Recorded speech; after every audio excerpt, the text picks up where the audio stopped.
விரதங்களில் கடுமையான விரதம் அப்படின்னு சொல்லக்கூடிய கந்த சஷ்டி விரதத்தை இருக்கலாம் நினைக்கிறீங்க அப்படின்னு சொன்னா எந்த வழியில் அந்த விரதத்தை கொண்டு செலுத்த போகிறீர்கள் அப்படிங்கறதுல ரொம்ப கவனமா இருங்க. மிளகு விரதமா, பால் பழ விரதமா, ஒரு நேரம் மட்டும் உணவு எடுத்துக்கிறேன் அப்படின்னு சொல்லக்கூடிய அந்த மாதிரியான விரதமா, இல்ல இளநீர் விரதமா அப்படிங்கிறதுல ரொம்ப கவனமா இருங்க.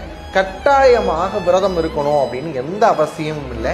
இந்த 7 நாட்களிலும் விரதம் இல்லாமலும் கூட முருகப்பெருமானை வழிபாடு செய்யலாம். உடல்நிலை சரியாக இருக்கிறது, என்னால விரதம் இருக்க முடியும் அப்படின்னு சொன்னா அப்படியான நபர்கள் கட்டாயமாக விரதம் இருக்கலாம். அதே மாதிரி ஏற்கனவே ரொம்ப நாள் நோயில் இருக்கிறேன் அப்படின்னு சொல்லக்கூடிய நபர்களாக இருந்தாலும் சரி, கர்ப்பிணி பெண்களாக இருந்தாலும் சரி, அவங்க இந்த விரதத்தை மேற்கொள்ள வேண்டிய அவசியம் இல்லை.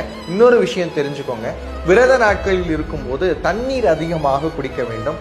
அதே மாதிரி மலை நெல்லிக்காய் அப்படின்னு சொல்லக்கூடிய நெல்லிக்கனியை எடுத்துக்கொள்ளலாம். அதுக்கும் விரதத்துக்கும் எந்த ஒரு தோஷமும் இல்லை.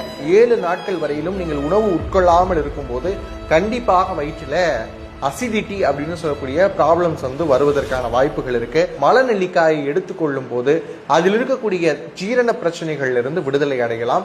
மகா கந்த சஷ்டி விரதத்தை முருகனுடைய அருளோடு நிறைவு செய்வீங்க அப்படிங்கிற நம்பிக்கை எனக்கு இருக்கு. இயலாதவர்கள் வழிபாட மட்டும் செஞ்சு முருகப்பெருமானை அன்போடு பிரார்த்தனை செய்யுங்கள், அதுவே போதுமானது.